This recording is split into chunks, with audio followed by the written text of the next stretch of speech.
computer audio. We can.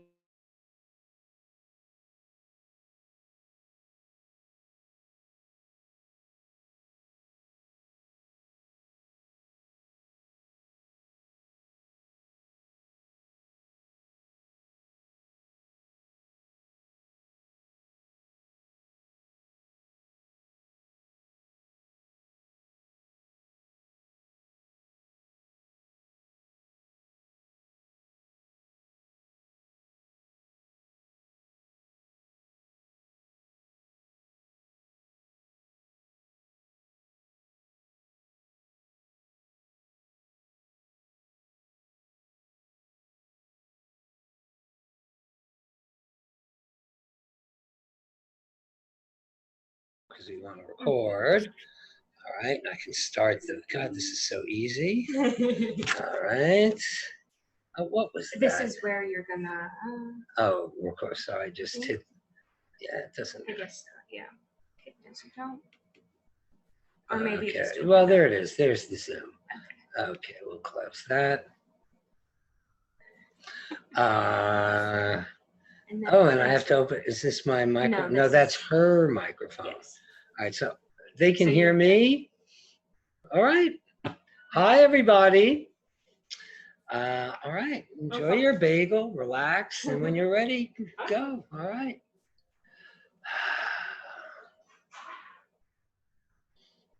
You should let them know it's recording. Oh, okay. Yeah, so welcome to today's Zoom meeting. I'm recording it. Unless anybody has any objections, because there are always people who can't come. And it occurred to me after the last Zoom I had with my other class, this is a nice way to kind of avoid the ongoing search for a time in which everybody is free. Sometimes simply seeing the recording of another Zoom meeting is enough. So I am going to record it though. If people object, let me know and I won't. Okay, it's what do I have to? So one person is waiting. So okay, and what do I do? Her name. All right. And if there's more people, it will just. You just kind of do it this way. Yes. Okay. All right. Well, thank you, Noah. As always, don't worry about that and take your time. If you want to make yourself some tea before you go ahead. All right. All right. All right. Is this it? No, more are coming. Okay. Let's see. 2, 4, 5. Let's wait a little longer. I mean, if this were a normal class, we wouldn't begin until 10 after.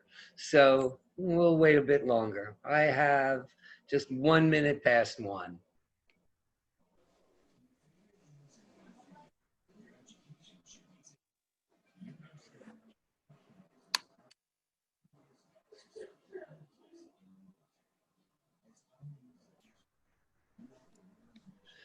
However, that said, if anybody sitting around waiting wants to ask something, just ask. And, I'll have it in mind when I begin to talk.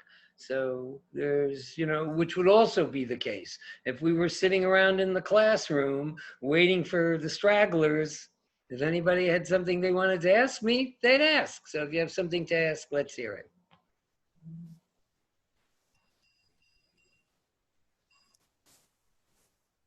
Hi, Professor. I have a question. Should I go ahead?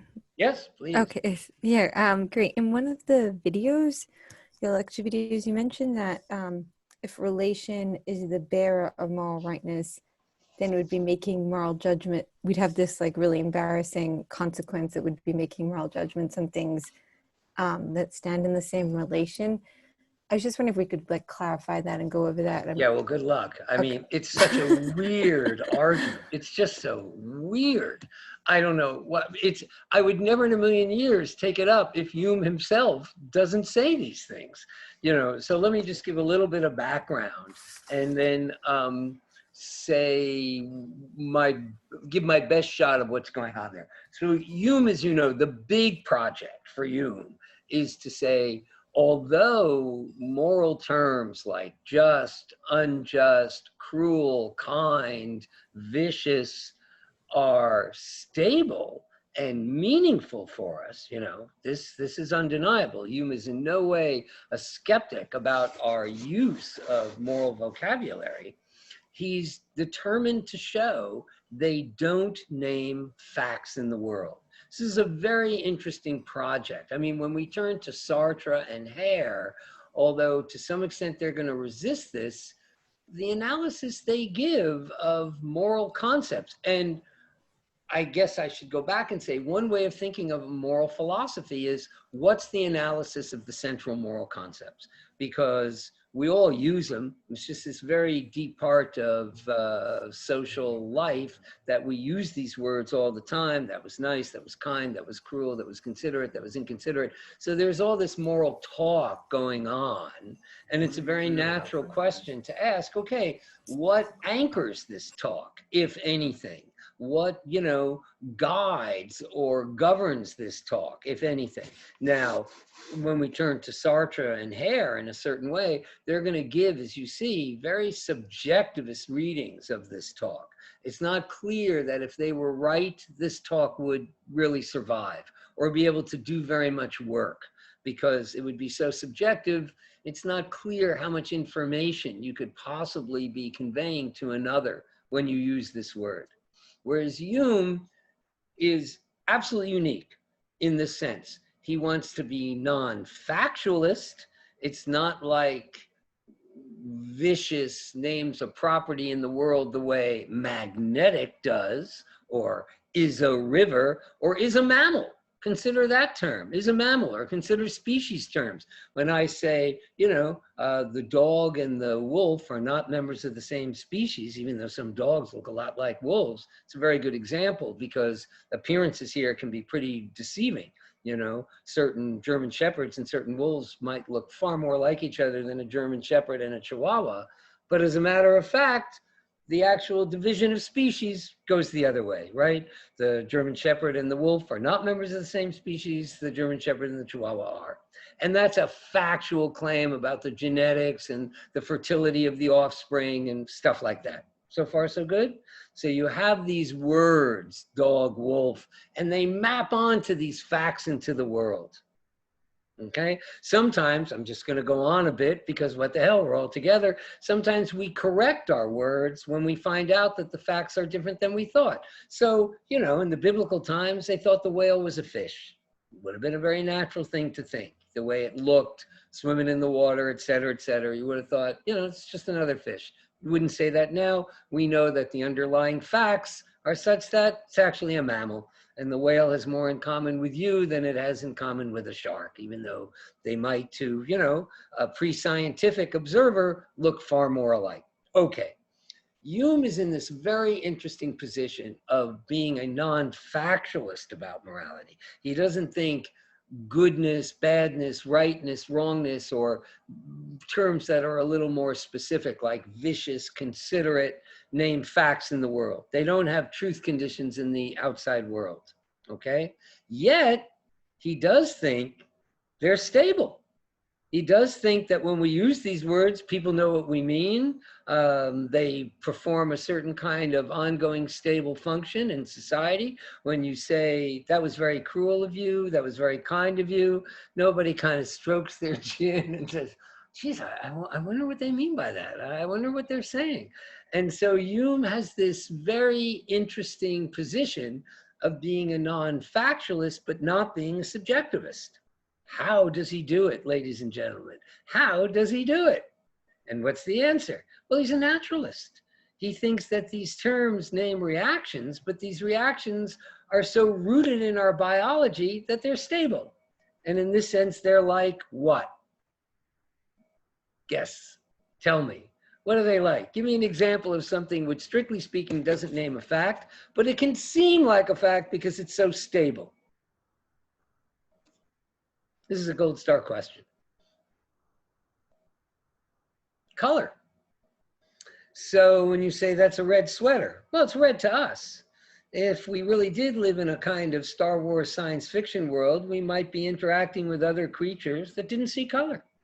Why would they have to see color? It's not like colors are in the world. What's in the world is the wavelengths. And somebody could see the wavelengths, but not experience color.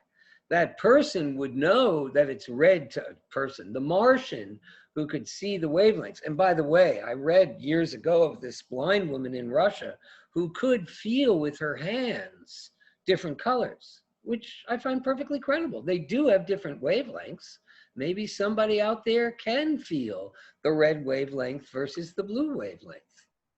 Why, there's this factual difference, but it's not a fact, it's not a difference in being red and being blue. It's a difference in being this wavelength and that wavelength. But we can use these words, red and blue, as if they name facts in the world, because our reactions are so stable. There are a few cases of color blindness and so forth and so on, but they're marginal. They're not important. Sourness, all the taste predicates, the wine tasting predicates. When, the guy in the wine store says, this has a smooth oaky finish. Well, this is a feature of the wine when persons drink it. It's not the same as describing, it has a chemical formulation too. And a winemaker knows which chemical formulation will produce which reactions, right? But the reaction talk is reaction talk. Somebody could, oh, I'm sorry, I'm not admitting people. I got to admit people. It's like having a nightclub, in the classrooms, a knock on the door. Is this the meeting? Is this the meeting? You kind of come in if you know the password. All right, I got to keep admitting people. All right, so look, you consider something like color. It's a very strong example, but it's a good example for Hume of that color predicates like red and blue. They're not part of our naturalistic science. From the standpoint of physics, they're not there, obviously. And you can describe everything there is to describe in the world without using color talk.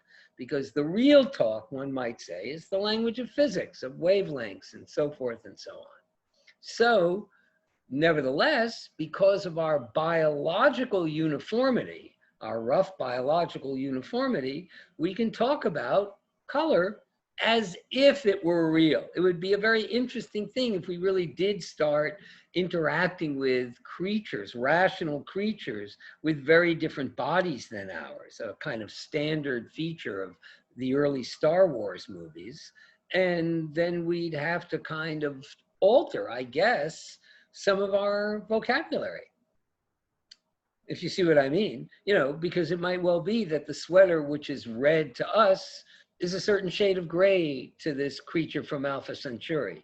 But what it is for everybody is an entity with this wavelength. That's a fact of physics that we would imagine everybody could agree on. So Hume, okay, this is the general point. Hume wants a model to make sense of how it can be that moral concepts don't name facts in the world, but at the same time are employed with stability. I mean, he's very astute about that. When we turn to Sartre and Hare, they're going to give us a theory that makes a lot of sense of how different people can have different moral views, but it'll have a lot of difficulty making sense of why there's so much agreement. It's kind of just a wild coincidence that there's so much agreement about, say, the viciousness of murder or why parents should be good to their children and things like this. So Hume has this model of the naturalism projectivism. There's this natural causation story, like when you open your eyes and those wavelengths come in, or you put a lemon in your mouth and those citric acid touches your tongue. There's a natural causation story. And then persons have a reaction inside. You feel something. You feel that sourness. You see that redness. You see the beauty or the sublimity or the sadness of a destroyed landscape or whatever. And you project that reaction back onto the thing as if you detected a fact. So the grammar looks factual. The lemon is sour. The Grand Canyon is beautiful. The sweater is red. You see? So Hume thinks he's got a very neat analysis of why the factual language is natural and appropriate without, in fact, it being the case that these things name facts in the world. Okay? Now, I haven't answered your question yet, but that's the big background. Okay, so you got that. So there's this general interest in showing that moral concepts are stable but non-factual. And truthfully, I think Hume's the only one who does this. The non-cognitivists we turn to after Hume are prepared to accept the absence of stability because they're going to see these moral concepts as essentially guided by personal choice and what kind of life you affirm for yourself and so forth and so on. And so the stability really won't be there in a view like Sartre's. When you read Sartre, and you may have already, you'll see this. But that's not Hume. In any event, I wonder if there's one more point I want to make before answering your question. So that's the general idea. You might wonder, why does he want to do this? Well, I think there are several reasons. Why would somebody want to argue that moral predicates are non-factual? A big part of it is this commitment to naturalism. It's really the view of the empirical scientist. It's like, and you see this in the willful murder is vicious argument. And this is why Hume remains deeply popular in many ways today, because in the past 200 years, we've seen this fantastic triumph of the scientific worldview. And Hume's view fits very well with that, because his view is, look, you look out into the world of science. You could do physics forever. You could know where every particle in the universe is, and you could know what every causal law is, and goodness would never be before you. So there's this very natural temptation to think goodness, wrongness, justice, injustice, these must be reactions in us that we project back onto the world.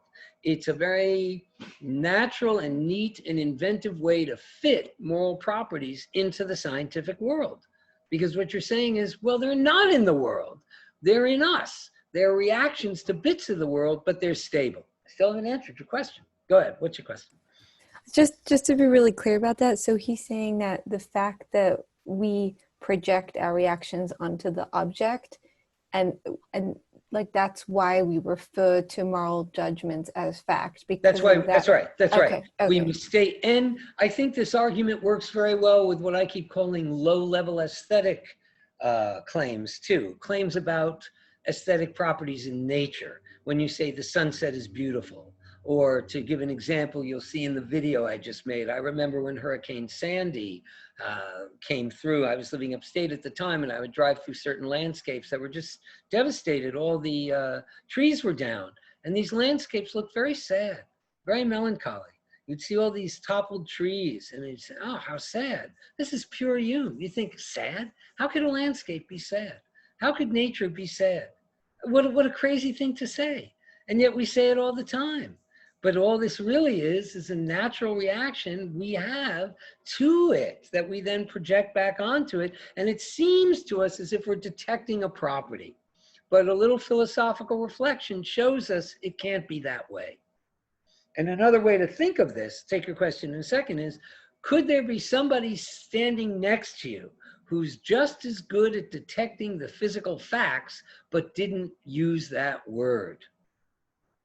You know what I mean? Could there be a sort of super intelligent, super rational Martian, a Mr. Spock, next to you when you look at that landscape with the broken trees and say, I failed to see the sadness, Captain. Where's the sadness? What am I missing? I see the trees, but where's the sadness? If that's possible, then you're in a Humean context, because then the predicate isn't detecting a fact, but naming a response persons happen to have to that fact. You have to ask yourself, and this is in the video I just made for you as well, is it in the world already, or is it something persons bring to the world? Color is something persons bring to the world. It's not in the world.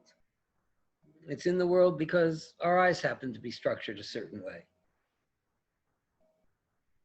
It's not even that there has to be somebody reacting to this. You could have a creature which had different reactive mechanisms that detected the difference between blue and green, but did so by directly detecting the wavelengths. The color experience, that's tied to having the inner states we have because our brains are a particular way. You could easily imagine an artificial intelligence entity that could detect the difference between green and red objects flawlessly without seeing red and green. So you gotta, that's the mode you gotta be in with Hume all the time. Where Hume is great, he's great in many places, but where he's always great is he's always attentive to what the contingency of human nature is bringing into the world, as opposed to what's in the world regardless of human nature. All right, Zubta, you had a question, I think. I still haven't answered hers about abstract relations, but that's okay. I'm going to get to it. So what's your question? Zubta. I didn't have a question as much as I just wanted to let you know that there were 2 messages in the chat. The first one is, do you have a specific date for the midterm or the final? No, And the second one? The midterm comes when we've done a certain amount of material. That's how it is. I don't do it any other way. And especially with distance learning, truthfully, I think we're going to get through the material faster. When you don't have an ongoing class and lots of back and forth talk and it's just me, we get through the material a little faster. And that means we'll probably do a little more. But in any event, it might mean the midterm's a little sooner than it usually is. I like to get to Kant and then do the midterm, in part because the final is cumulative. So it's better for the more that's on the midterm, the better for you, the more you're seeing twice in the final. So the midterm typically comes a little after the halfway point with me, because I want the midterm to be a little more than usual. So when we're going over the final, it's more like 2/3 of this stuff you've already seen and written about rather than half. So I draw the line with when we get through this material. And that's just not something I want to commit to ahead of time. We'll know as we're getting close, we'll know that, you know, we're getting to the end of Kant, so the midterm's coming. That's how it'll be. Okay, thank you. Also, someone said that there's people waiting to be let into the meeting. Really? I don't see anybody. I just see one person is waiting. Okay. Let's admit that person. I hope that person's in now. All right, so, yeah, all right. So getting back to, I'm sorry, this print is very small. Is it Sheena, Amir, your question? Yeah. Yeah, and that abstract relations. Okay. Hume is a weird mix of very casual. He was very young when he wrote this treatise, just embarrassingly young, and at the same time, pretty thorough. And what's going on in the question you raised is this. He says, look, I don't want to say moral concepts, or to use his somewhat 18th century term, moral distinctions, name facts, which is to say, in his backhanded way, are not discerned by reason. That's he does it sort of backwards. Instead of saying whether they're facts or not, he says whether they're the things that would be detected by our fact detecting mechanism. Reason is the mechanism that detects facts. So when he says, that's why I think I make it a little clear if I just go right to fact talk rather than reason talk. So he says moral distinctions are not discerned by reason. What he really means is, or identical to that, is moral properties do not name facts. Because if they did name facts, then it would be the kind of thing what he calls reason would detect. We don't use that word reason this way now. It would seem very odd to us that when you look out the window and see that the sun is shining, it's reason that's telling you the sun is shining. We would just not normally talk this way. It seems very odd. Yes, my reason tells me that it is raining. It'd be odd. But that is how Hume is using the term.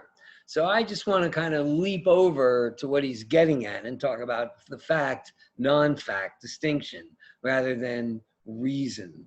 But that's what he means. Now, there are 2 kinds of facts, as you know, because you studied them both in high school. There are facts in the world, like, you know, there's a river running through Paris, or the population of the United States is larger than the population of Guatemala. These are facts in the world. And then there are abstract facts like 2 + 2 = 4, and a triangle is a three-sided figure. And so, you know, all the facts that you learn when you study geometry, for example, or logic. These are abstract facts. They're not true in virtue of the way the world is, arguably. That's itself kind of a complicated question. But let's just say they're not the same as the contingent empirical facts like, you know, I have a particular height and a particular weight, which on Hume's view would weirdly be something he would say is detected by reason. Okay? So now we're ready to take up your question. So if he's going to show that moral concepts don't name facts, he has to show he has to make two kinds of arguments, because there are two kinds of facts. There are these empirical facts, facts in the world, like, you know, Brooklyn is part of New York City and a river runs through Paris. And there are abstract facts, like 2 + 2 = 4, or 2 is the smallest prime, or a triangle is a three-sided figure, and so forth. So if you want to show that moral concepts or predicates don't name facts, you're going to have to make two kinds of arguments, one about empirical contingent facts and the other about abstract facts. So you might say, well, who in heaven's name ever would think that something like kindness or considerateness could be something like triangularity, or being to the left of, or I don't know, being a prime number? You know, name some abstract fact that you might study in math class or logic. Who in the world might think that this would be a suitable model for how to understand something like meanness or kindness? But Hume thinks he needs to give this argument, and he also has an example of someone who seems to make an argument along these lines, that perhaps justice names a sort of eternal fittingness. It's just too strange to really bother with. The idea that a moral concept like kindness could in any way be something like an abstract relation, like being larger than or smaller than or triangular or a prime number or anything like that. But he's got a good argument to make, and he makes it all the same. So in other words, part of the reason why you're puzzled is the theory he's refuting is so weird and hard to make sense of in the first place. It's not like he's taking up a plausible theory and refuting it. This is just a very weird idea that arises only because he feels, since there are two kinds of facts, I need two arguments to show neither of these kinds of facts could be what moral terms are. Is this any better? And I think the best part of his argument is this, when he makes this point about the acorn and the tree. When he says, look, if you abstract away from the story to the point where you get this abstract relation that the human story is an instance of, then inevitably there'll be other stories that could also be instances of it too. It's funny that he doesn't see this as a point. This is very close to the point I make against his willful murder is vicious argument, but maybe we'll get to that, maybe not. But so consider the acorn and oak tree. This is Hume at his most colorful. So he says, consider, parricide, when a child, raised by a father, turns on the father and, ends that father's life. What could be worse? What could make us more upset? And yet, if an acorn, that is dropped by the oak tree, grows up and strangles that oak tree, we think nothing of it. The abstract relation story is the same. In one case, there's a moral response. In another, there isn't. I think this is a very silly argument because obviously I don't think we think the acorn has intentions. It's a pure causation story. But Hume says that shouldn't matter if all you're looking at is the relation. And the main point he makes, and this is what I said earlier, is any relation you name, if it's just understood in terms of the relation, could have its variables filled in by entities that would never warrant a moral response. A better example for him, and a tricky one for all of us, is incest in animals, which he mentions. He says, you know, incest in persons causes moral revulsion. When animals do it, doesn't bother us at all. If it's the relation that it's inappropriate to have sexual intimacy with a sibling or something like that, why is it when two, you know, tigers do it, it doesn't bother us? If it's just the relation, it's a good argument. There's something in it. You have to say, well, it can't be just the relation, because when we see this relation instantiated in animals, it doesn't bother us. So his point basically is you can't capture what these moral properties are in a relation story, because any relation story you name, if it's just a relation, could be instantiated, made real with a variety of objects. And in many cases, those instances of that relation won't elicit any moral judgment at all. Is this argument getting a little clearer? Then maybe the incest example makes it a little easier. Yeah, it does. Thank you. Yeah, but the argument's so weird, I don't spend a lot of time on it, even though we just did, because I don't think he's arguing against a very interesting or plausible opponent. But I do think, and we'll see this with Sartre, there's a very close point, a very similar point, which is a good one and worth holding on to, and that is this. If your analysis of a moral property is too abstract, it's going to apply to objects that won't make any sense. I think that's absolutely right. And we'll see, you hold on to that when we turn to Sartre. If your analysis of the moral property is too abstract, then you're committed to being able to make sense of applying the moral term to contexts where it makes no sense at all. That, I think, is true. You need an account of the moral property which constrains it, as it were, to persons.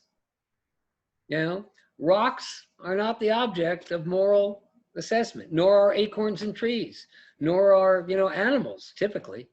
And so if you have an analysis of moral judgment in terms of a relationship or a relation, you're going to be caught in a somewhat embarrassing philosophical position with the possibility of all kinds of absolutely absurd instantiations of this relation. I mean, it wouldn't be absurd. There's nothing absurd about an acorn toppling an oak tree. There's something absurd about thinking this is a kind of wrong thing to do. It can't be wrongness that A was brought into existence by B and A winds up destroying B. That's not enough to give you the wrongness. You see what I mean? If you give this abstract account, this relation account, well, then there'll be instantiations of that relation account that aren't objects of moral judgment at all.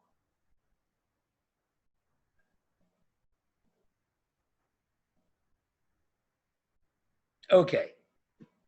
Any other questions before we get to the willful murder is vicious? Where the willful murder is vicious example is supposed to take up the second tier to show you that viciousness can't name an empirical fact, can't name a fact in the world. Look at that willful murder, he says. Consider all the facts and relations, and the viciousness entirely escapes you, right? The viciousness, he says, 'tis only when you turn your attention inside to your own breast that you see where the viciousness lies. It's a great naturalistic projectivist analysis. But as I said in the video I just made, that I hope people get a chance to look at very soon, the whole argument, as it were, overlooks the most fundamental, how can I put it?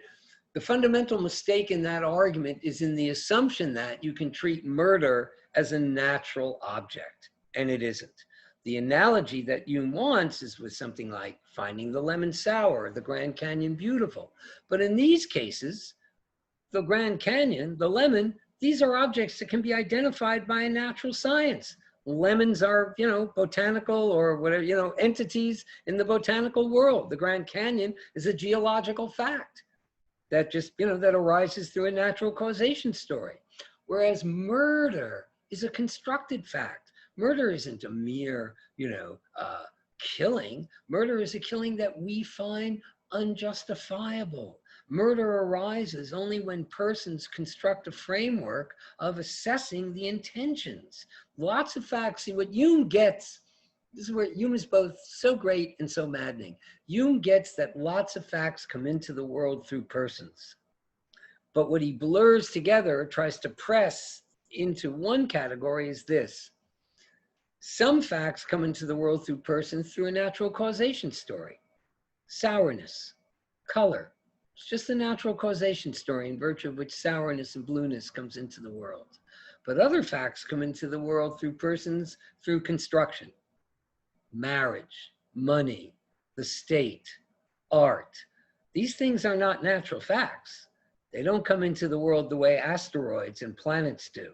It's not simply the interactions of physics that cause money to arise, or property, or law, or marriage, or divorce, or any of these highly constructed concepts. These are highly complex consequences of collective intentionality.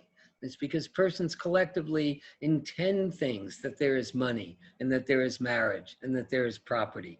These things aren't natural facts, nor are they the mere reactions that natural facts cause in us when we brush up against them, the way sourness or color is. But see, Hume has to treat the only facts that come into the world through persons as the facts that nature causes us to have, not the facts that we collectively construct. Murder, it seems to me, the whole language of murder versus self-defense, this is the consequence of a complex collective constructed fact. We find something murder when we judge the intention to kill unjustified. So the normative assessment is already woven into how this object is to be identified in the first place. Very unlike a lemon. You don't need any normative assessment to say this is a lemon, this is an orange, this is the Grand Canyon, this is the Great Swamp. These are distinctions we make within our naturalistic vocabulary. Yes. Sorry, just to be clear, we're using causation facts and natural facts interchangeably? Could you repeat that? Are we using causation facts and natural facts as interchangeable terms? Yeah, they're connected. Yeah. But they're the same for Hume? There are natural facts in the world apart from us, and then there are the facts that those natural facts cause in us when we encounter the world. So there's the wavelength, the chemical construction of the lemon, that's there. And then there's sourness and blueness. And that's there through a causation story when we encounter this stuff. So yeah, when we're in the world of naturalism, there's stuff and causation. Absolutely right. This is the language of physics. This is the language scientists are very comfortable with. There's no hocus pocus, no mysticism, no supersensible entities. It's not hard for scientists to make sense out of sourness and color, and on Hume's view, a sense of beauty. And I've met another figure who's made it the case that Hume looks a lot better than he looked when he first wrote. I wonder if anybody can guess. Since Hume speaks so much about our distinctive reactions, which in turn motivate us to act one way or another, can anybody guess what view of the world or what view of animals and persons very much supports a Humean approach here? It's not as important to us as it is to the British to bring this up so often, but the answer I'm fishing for is Darwin. When you have a Darwinian account, this is very favorable to you. Why do we have such strong feelings for our children?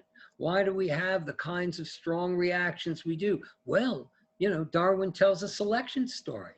The creatures that didn't have these reactions, that didn't care very much about their children, or didn't fear death from the saber-toothed tiger, these weren't the ones that reproduced and found mates.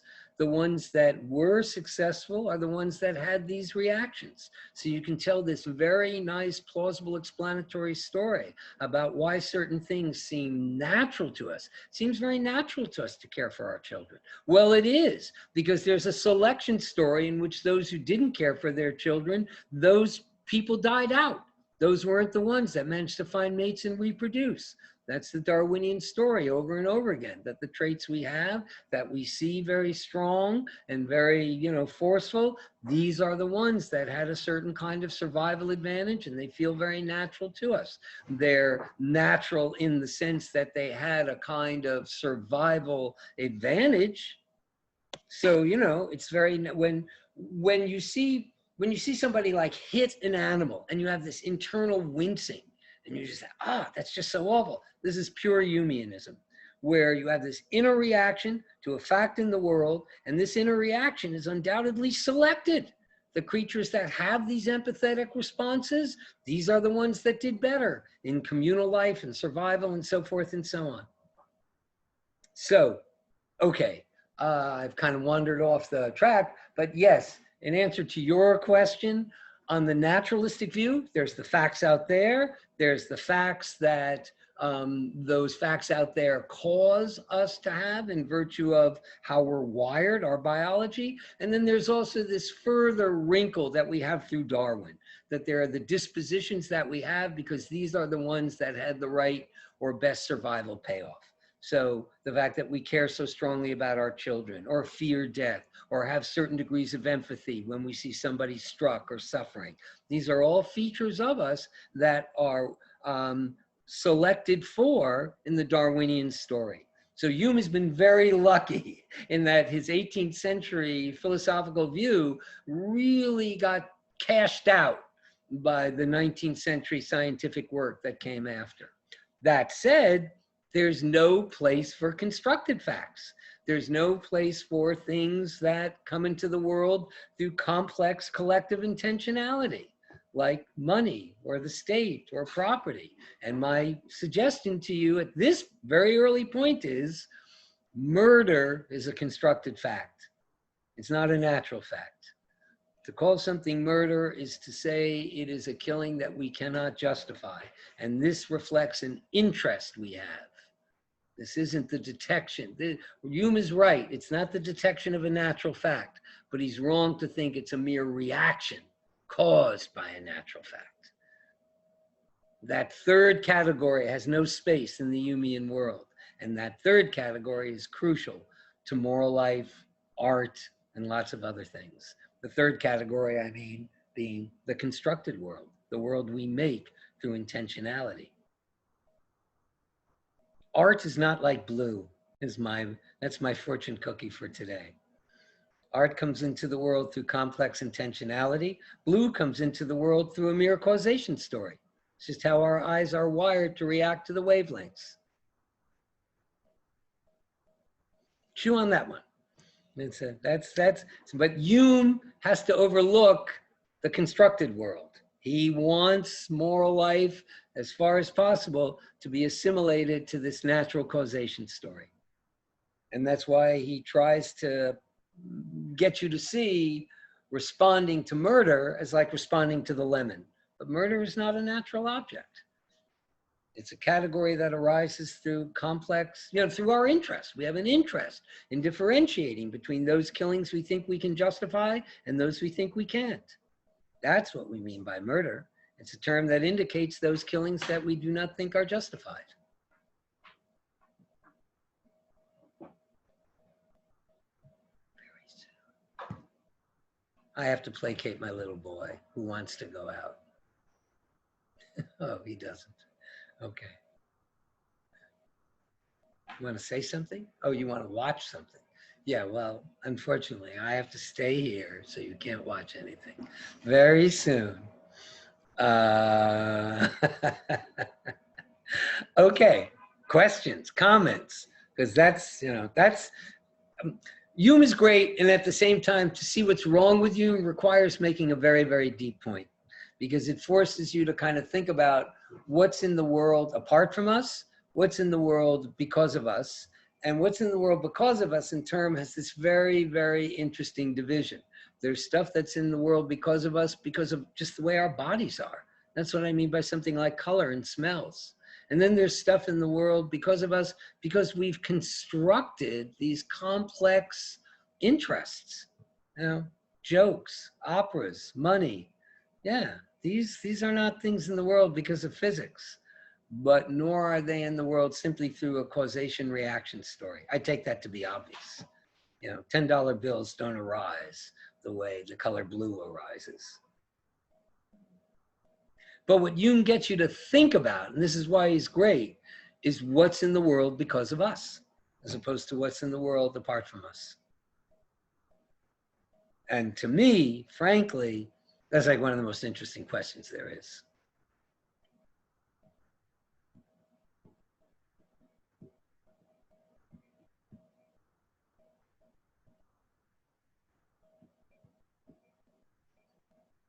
Anything else?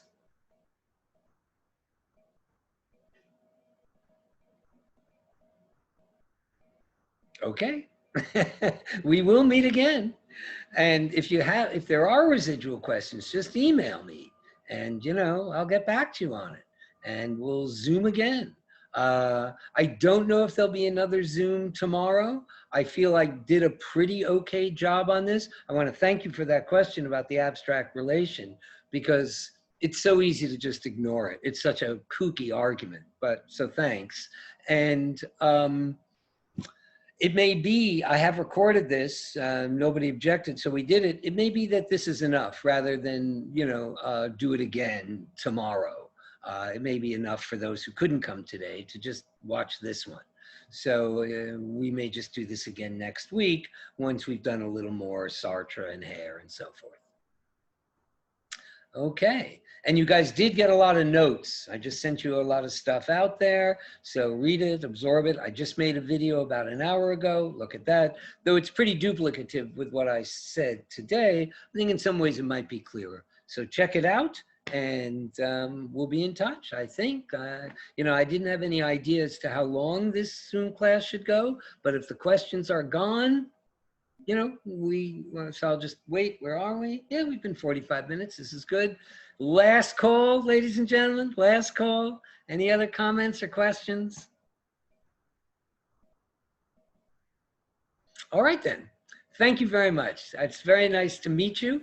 And however, what's the word, constrained a fashion, we are meeting. And I'll see you next week or soon thereafter. Thank Thank you, you. Professor. Thank you. Good weekend, everyone. Bye. You too. Bye. Bye-bye. Weekend. Bye. Turn off the recording.